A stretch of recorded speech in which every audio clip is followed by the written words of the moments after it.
دوستو ایک گاؤں میں ایک شخص نے 2-3 گائے پال رکھی تھیں۔ وہ ان کا دودھ بیچ کر پیسے کماتا تھا، مگر اس دودھ کو گوالے کے پاس بیچنے سے پہلے اس میں کافی مقدار میں پانی اور خشک دودھ ملا کر زیادہ کر کے بیچا کرتا تھا تاکہ اس کے پاس جلد سے جلد اچھی رقم اکٹھی ہو سکے اور وہ اس کا ایک نیا جانور خرید سکے۔ شام کو جب دودھ والا اس سے دودھ لینے آیا تو اسے یہی کہا کہ بھائی خالص دودھ ہے۔ وہ خالص دودھ سمجھ کر اس سے دودھ خریدتا تھا۔ وہ دودھ والا بھی اس سے دودھ خرید کر اس میں راستے سے گزرتے ہوئے نلکے سے پانی لے کر شامل کر دیتا تھا اور اسی طرح لوگوں کو خالص دودھ کہہ کر بیچا کرتا تھا۔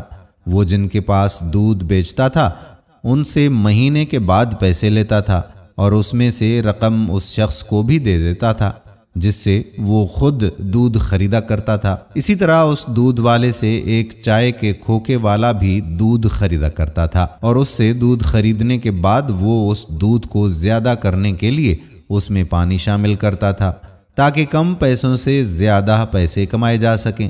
اس کھوکے سے وہ شخص بھی اکثر آ کر چائے پیتا تھا جو کہ اپنی گائے کا دودھ گوالے کے پاس بیچا کرتا تھا۔ جب وہ چائے پیتا تو اسے چائے کا ذائقہ بہت برا محسوس ہوتا۔ اس شخص نے اسی طرح دودھ بیچ کر کافی رقم اکٹھی کر لی تھی اور وہ اب نیا جانور خریدنے کی تیاری کر رہا تھا، مگر ایک دن جب وہ دودھ نکالنے کے لیے جانوروں کے باڑے میں گیا تو اس نے دیکھا کہ اس کی تینوں گائے کافی بیمار تھیں۔ وہ کافی زیادہ پریشان ہوا اور ان کو خطرناک بیماری لگ چکی تھی۔ اس کے سارے پیسے ان کے علاج معالجے میں خرچ ہو گئے۔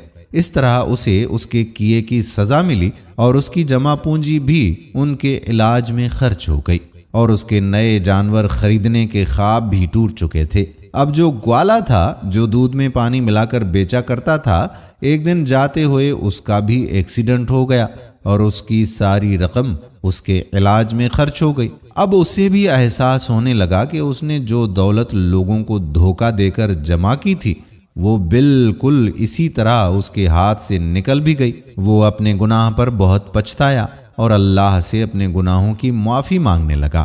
اسی طرح چائے کے کھوکھے والا شخص جو پانی کی ملاوٹ کر کے لوگوں کو چائے پلاتے تھے، اس کا گھر جس علاقے میں تھا وہاں کافی زیادہ سیلاب آ گیا اور اس کا گھر بھی اس سیلاب میں بہہ چکا تھا۔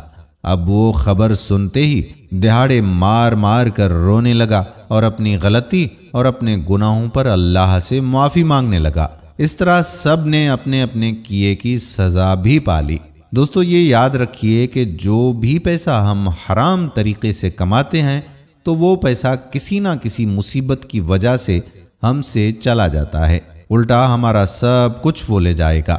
ہم دعا کرتے ہیں کہ اللہ تعالی ہمارے رزق حلال میں برکت نصیب فرمائے اور حلال رزق کمانے کی توفیق عطا فرمائے، آمین۔ دوستو ویڈیو پسند آئی ہو تو شیئر ضرور کیجیے گا۔ آنے والی ویڈیو تک قادر بخش کلہوڑو آپ سے اجازت چاہتا ہے۔ اللہ حافظ۔